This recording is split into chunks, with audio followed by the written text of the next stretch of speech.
there's a process, a phenomenon I have observed in communities and other kinds of groups, which I call governance drift. I just made that phrase up. It means we agree that we're going to do governance a certain way, and then we sort of float away from it. We sort of drift along. And then I want to talk to you about meeting manipulation behaviors. Okay, are you ready? Brace yourselves, ladies and gents. Say, listen, I want to go back to the process that we were doing before. I want to get back to the structure, please, because we're kind of drifting away. Why do you have to be so anal retentive? Sorry, I never took psychology. What does that mean? Does it have to do with bodily parts or something? Okay, here's another thing. Let's go back to the agreement that we've agreed on how we do our governance. Do you have to be so rigid? Why is that manipulation? You dare not respond. You dare not respond because if you're a normal human, you dislike being made to look like a rigid, anal retentive person, retentative, I guess is the word, which is a put down, it's a criticism, it's an implied you're lesser than, you're being dissed, and you don't want anyone to think that you're like that. So this person who maybe is just expressing their annoyance with structure, possibly because they're a card-carrying hippie from the 60s, or they, for some reason, dislike structure. Possibly they are an anarchist in Berkeley or somewhere. And so they dislike structure, so why are they even using sociocracy? Hey, didn't we all agree to use it? Where were you when we decided to? Did you not want to say no? Didn't we all agree to use it for these 18 months or 2 years? So like get with the program. But it's really hard to deal with that. Here's another manipulation. The person wants to stick to the structure. Are you ready for the best manipulation of all? You ready? Yes. That's not community. Oh, that's a deadly one. It'll stop anybody in their tracks. I know a group, who shall remain nameless, who told me they had an issue with the idea that in their brand new community where they just moved in, we all need to create the agenda ourselves together at the beginning of the meeting. The meetings are 2 hours long. It takes us an hour to all together agree on every piece of the agenda. And I said, well, hold on, that's not how you do agendas. The agenda planner does it. Planners do it ahead of time, and then they, as a committee, and then they send it to the group some days ahead of the meeting to let everybody know what's on the agenda so you can know if you want to go or not. And they give you a copy of the proposals that will be happening in that meeting. At the beginning of the agenda of the meeting, you have a proposed agenda, which is that one, and then you either consensually approve it or you sociocratically consent to it. And then you go forward. And he said, well, there's a lot of people in our group who say that's not community.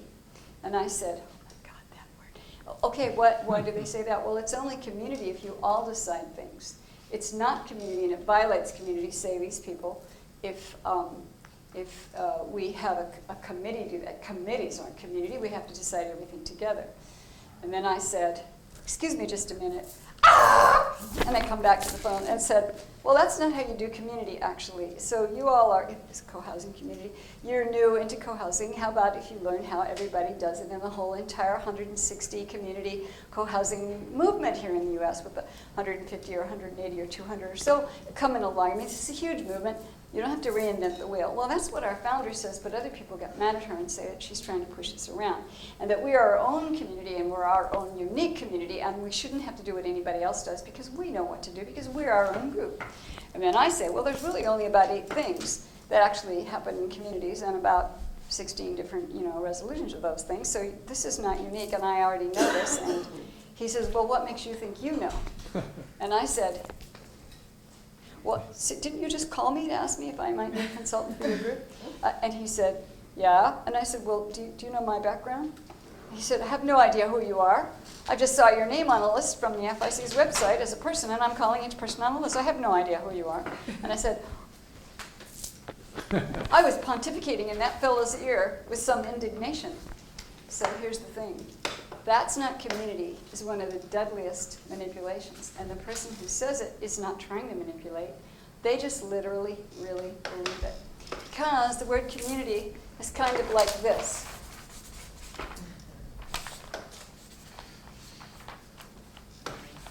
That is a Rorschach ink blot test. Is that a mother with her baby, or is that Jack the Ripper? People take what the word community is and project onto it anything they want it to be. They are certain that that is the truth. They do not think that this is the stuff from their subconscious, which might be different from the stuff from your subconscious. And then they imagine we all agree with what we all, quote, know, unquote, community is. So when a person shouts out or mumbles or says in a modulated voice, that's not community, they literally believe it. It's a good idea to talk about this stuff, right? Or that's not what a co-op would do. Or that's not what a social justice group would do.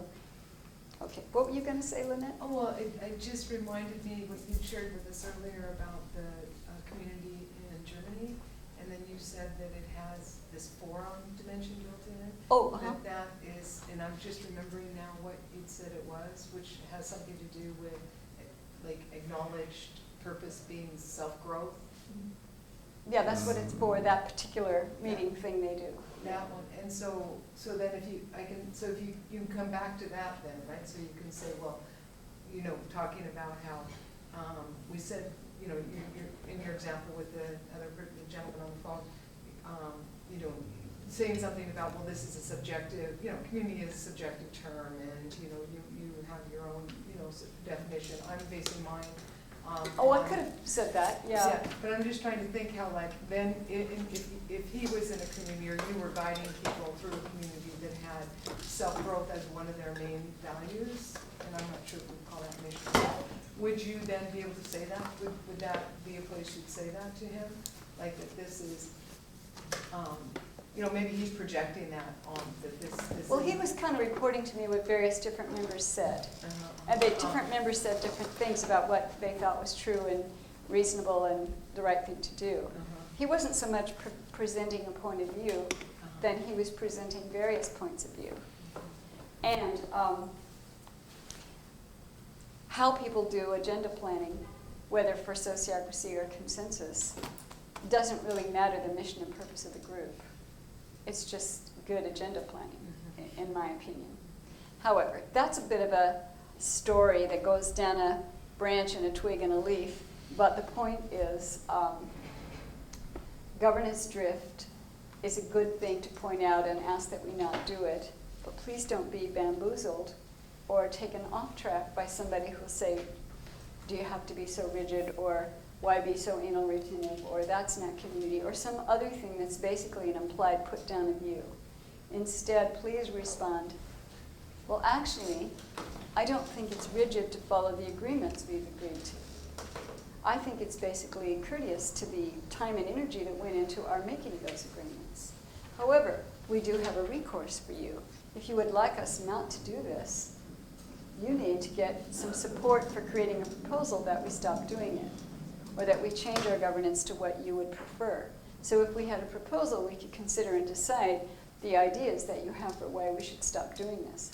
But to just shout out or say, do you have to be so rigid, I think is basically not what I enjoy experiencing, because what I like to do is help us get back to the agreements we've made, and I don't think that's rigid. I think that's courteous to all the time we put into it. Well, that's a long speech, isn't it? Anyway, you get my point.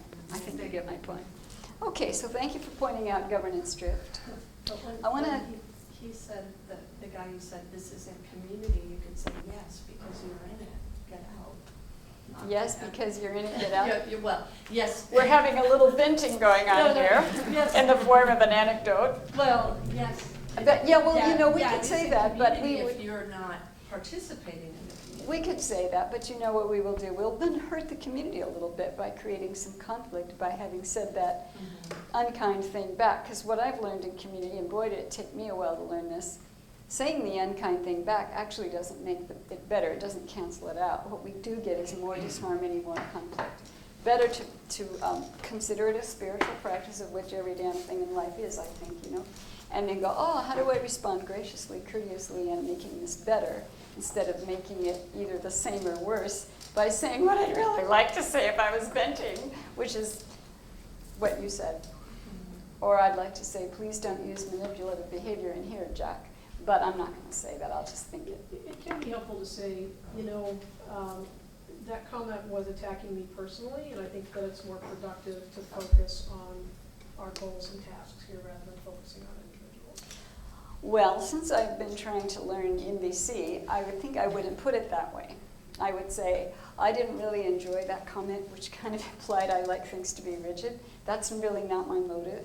Can we talk after about that kind of thing? But what I want to say now is I don't want us to shift away from the governance that we took so much time and energy to learn and agree to.